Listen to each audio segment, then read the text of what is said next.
I didn't realise how ugly that wall is. Who would paint their wall yellow? Might put it in black and white actually. Black and white? Yellow. Black and white? Nah, yellow. No. Go in black and white. Alright, so this video is in black and white because some idiot painted their wall yellow. Oh, and probably crooked. I don't have a tripod here in America, so let's go. Lads and lassies, welcome back. And we are in Florlando. We are in Orlando, Florida. Let's make it quick. I am David O'Queeve. We're in Florlando. And what are we going to learn? We're going to learn the Scarecrow. So the Scarecrow has a few fundamental basics. The first one is toe side wake to wake, toe side 180. And they're the main two, obviously, for obvious reasons. I mean, you're hardly going to flip without it. Now, another thing that would be so helpful if you can do it is a toe side front roll. Now, alright, chill your beans.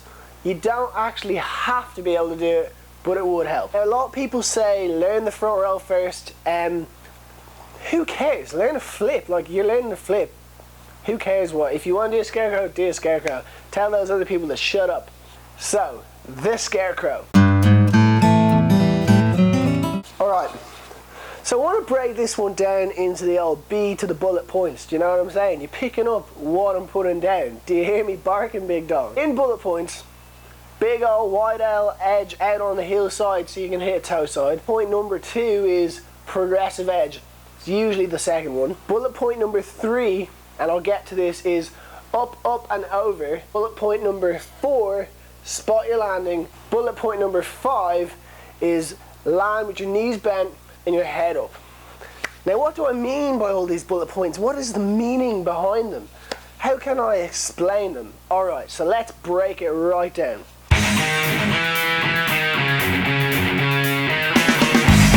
Wide on your heel side edge. Now that's just a granted because of Scarecrow's toe side. If you can do a heel side one, I'll give you 150 quid. Alright, so you're coming in on your toes. Now, you're coming in. Now, let me give you a tip. Alright, so it's progressive edge. It always, as always, progressive edge.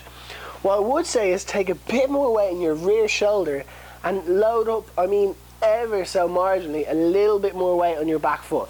Now, that's insider trading, I'm telling you there, because that's a top-notch secret. Alright, now as you get to the top of the wake, and this is the bullet point number 3 that I spoke about, the up, up and over. So you're going up, as in you're standing up tall and pushing down, up with your chest and over with your head.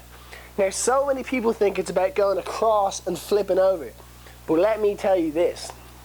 If you go over with your head, it does two things. It helps the up and up and keeping your body in line straight at the wake.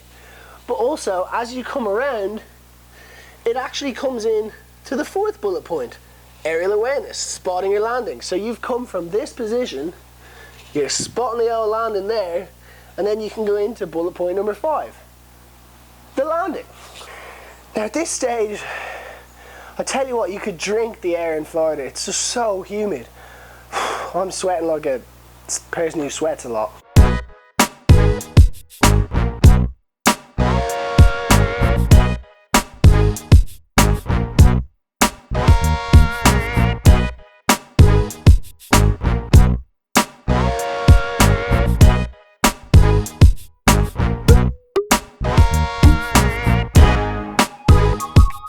Are you struggling to get your flip the whole way around? Well, if you are, what I can tell you, and this is selling my soul, if I was ever so honest with a YouTube channel, I just don't know. I'm too good to you, to be honest.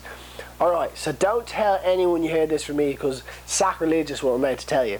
But as you get to the wake, if you're struggling to flip over to get the entire flip, I'm going to advise you to slightly come off your edge and let the wake trip you a bit more. That just helps you get it. It puts you a bit out of control sometimes, like the flip's really fast or really slow, but it helps a lot. That was tip number 1. The second tip I'll tell you is try not, naturally you might get stretched out, try and stay nice and in, it just makes it a little bit easier. And the last tip I'm going to give you, oh Jesus, I've forgotten it.